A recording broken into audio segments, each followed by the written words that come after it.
तर बघा मित्रांनो, ढग कसे झालेत बघा, पांढरे पांढरे शुभ्र असं गोल येडा मारलाय सारखी पांढरे पांढरे बघा, पूर्ण असं येडा मारलाय गोल गोल. हे बघा हे असं बघू शकतो. कसलं भारी झाले आज. आणि वरती काहीच नाही, वरती कुठं कुठं कुठं कुठं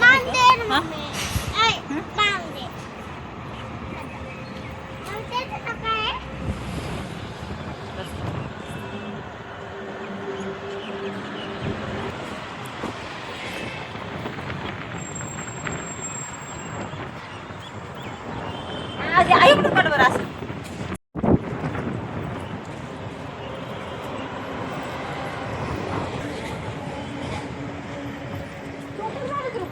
मारला बघ ना.